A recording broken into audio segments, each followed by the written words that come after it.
The suspect was a former inmate who had been released after serving 8 years in prison, much of it in solitary confinement. I love my road bike, but this is a pretty nice baby.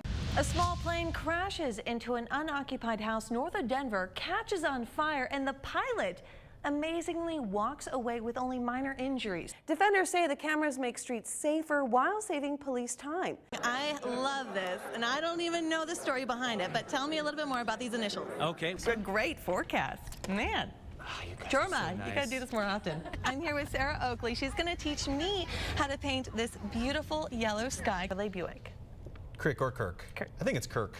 Kirk. Either one. Call us. Call us. We have your birthday. If you know your birthday, you win. We're good. When people think of Africanized bees, they think of it as a threat to humans. How concerned should we be? People are definitely celebrating at Mike the Headless Chicken Festival. You might see restaurants serving up something new pretty soon. A surcharge on your receipt for employees' health care. We have some breaking news for you. A Malaysian government official says investigators have concluded that one of the pilots or someone else with flying experience hijacked the missing Malaysia Airlines jet. You found out that more serious drugs like meth and cocaine are cleansed from the body in less than 48 hours. Pot can stick with smokers for months. Now, Van Winkle is facing charges of first-degree murder, kidnapping, and sexual assault.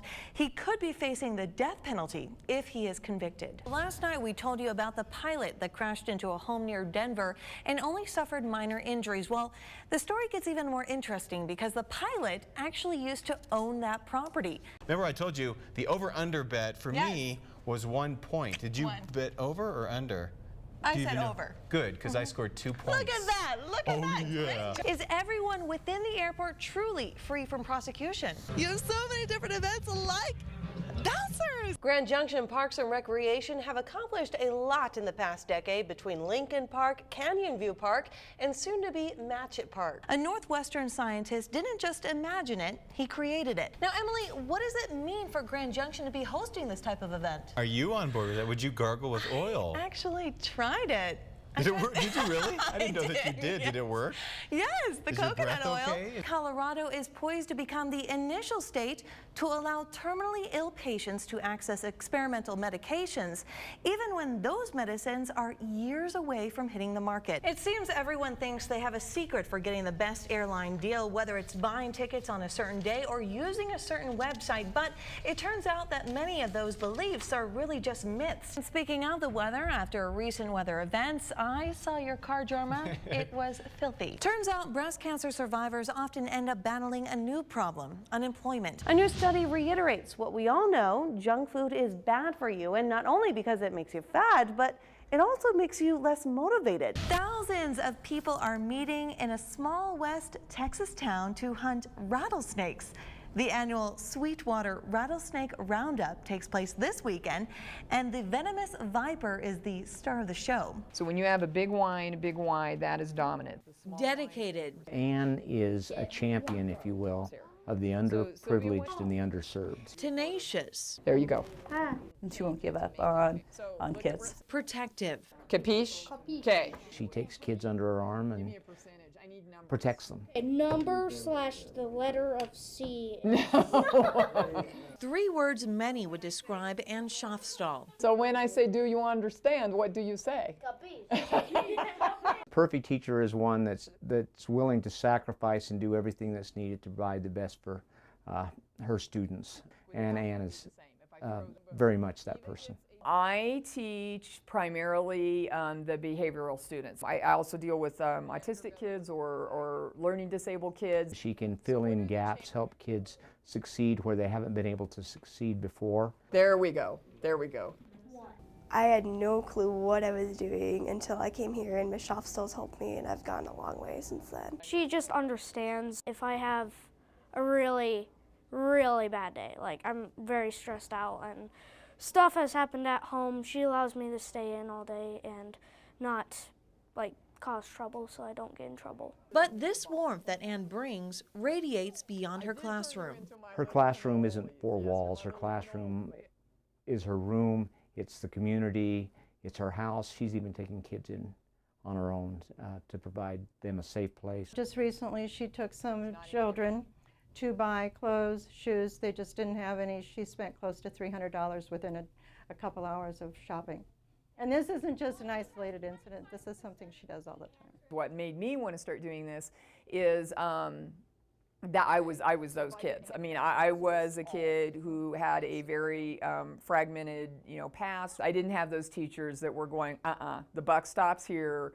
We're not throwing you away. We're going to figure this out, and there is a way for you to be successful. When asked why she does this, she responds simply, how can you not? They have to learn that they can be powerful in their own lives. You're teaching students to show up in their own lives. This student that I'm going to read this letter about, I get a lot of letters from kiddos in the future. This one was like especially profound. You have no idea how much the specter of your influence has guided me through the years. Even now, as I lay in the lowest point of achievement in my life, I have never been as happy or accomplished so much. And that's why Ann Shostall is this month's People You Can Count On recipient. Hi, Ann. This isn't parents that are upset. Each month, News Channel 5 and ServPro, we recognize an individual that's made a huge impact on the Grand Valley. And you are just an amazing woman, an amazing teacher. On the behalf of ServPro and our entire team, I'm going to award you with this envelope of $500 cash. Oh, you guys. To help with your cause and all you do. You're an amazing woman, and we thank you very, very much. Thank you. I appreciate You're that welcome. so much. You're welcome. It'll help a lot of kids. It'll help a lot of kids. Thank you, guys. From clowns to axe murderers, each haunted house has its own theme to scare even the not-so-faint of heart.